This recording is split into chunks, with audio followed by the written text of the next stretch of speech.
할렐루야! 세계교회사 걷기 시간입니다.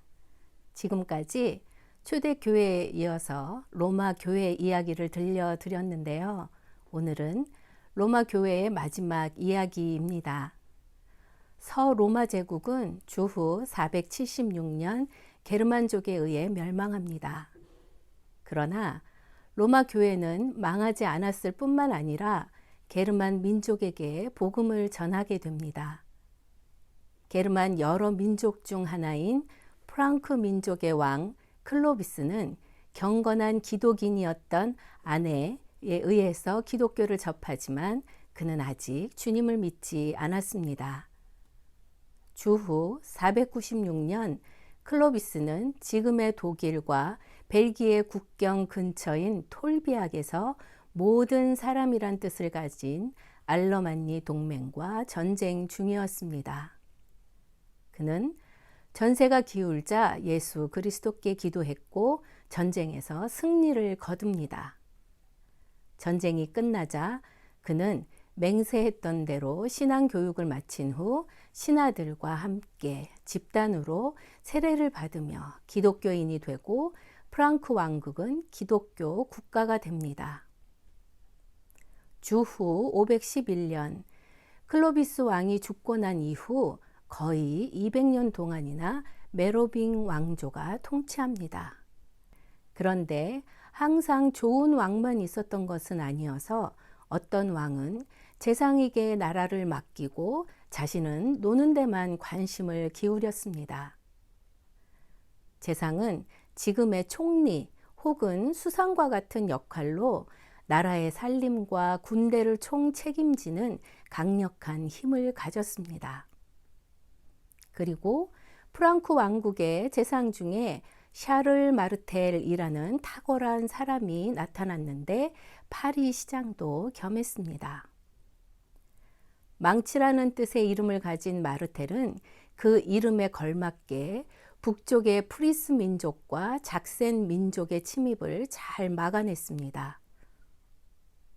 주후 732년에는 투르와 푸아티에 사이에서 벌어진 이슬람과의 전쟁에서 크게 승리하는데 이것은 세계 역사에 남을 만한 아주 중요한 사건으로 프랑크 왕국이 망치로 이슬람을 물리치고 유럽을 지켜낸 것입니다. 만약 이 전쟁에서 샤를 마르텔이 패했다면 아마 지금 유럽은 이슬람 국가가 되었을 것입니다. 샤를 마르텔이 죽은 후 그의 아들 페팽이 재상의 자리에 올라 나라를 다스렸고 그는 허수아비 왕을 쫓아내며 자신이 왕이 되었습니다.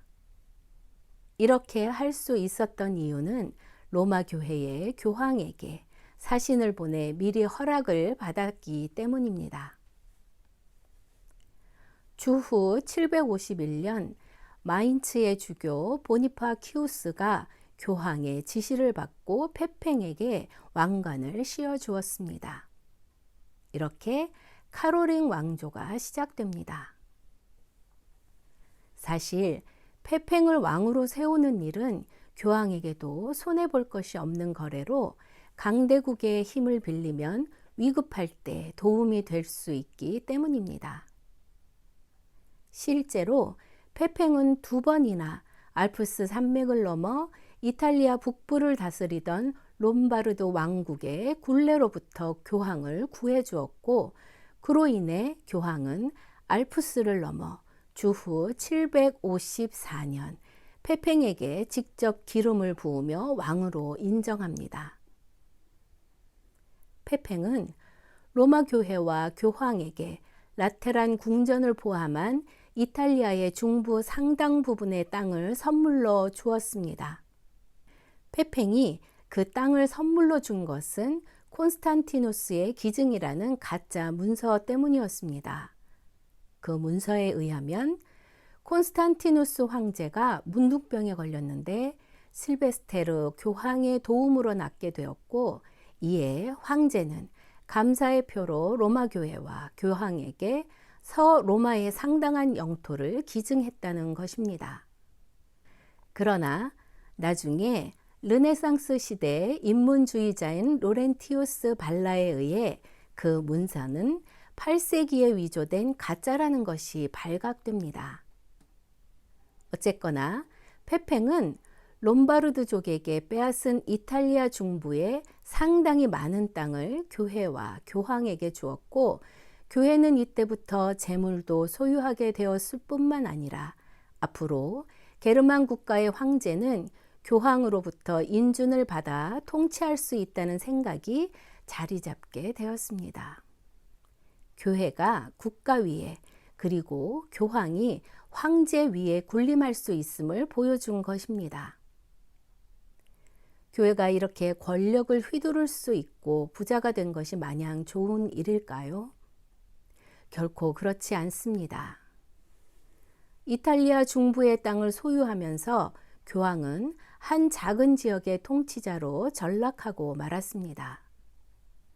황제에게 왕관을 씌워주면서부터 교황은 양들의 목자가 아니라 세상을 통치하는 통치자와 같은 역할을 하게 됩니다. 교회의 세속화는 이렇게 시작되었고, 교회와 국가의 잘못된 관계를 맺는 출발점이 되었습니다. 교회는 국가와 은밀한 거래가 시작되면서 세속화되기 시작하였고, 교회와 국가의 관계가 잘못 맺어지는 출발점이 됩니다. 사도 바울이 골로새서 3장 2절에 이렇게 말합니다. 위의 것을 생각하고 땅의 것을 생각하지 말라. 우리가 또한 교회가 땅의 것을 생각하고 바라보면 그때부터 차고 넘치는 세상의 것에 시선을 사로잡히게 됩니다. 그러면 교회는 세속화가 일어날 수밖에 없습니다. 그래서 이러한 일을 해결하기 위해서는 우리의 생각과 시선을 바꾸어야만 합니다. 이제 우리가 또한 우리 교회가 세상으로 향한 시선을 하나님께로 돌리고 재물을 바라보던 시선을 천국으로 돌리며 세상과 거래하였던 모든 것을 버리고 하나님의 뜻을 물으며 믿음을 연습하고 행합시다.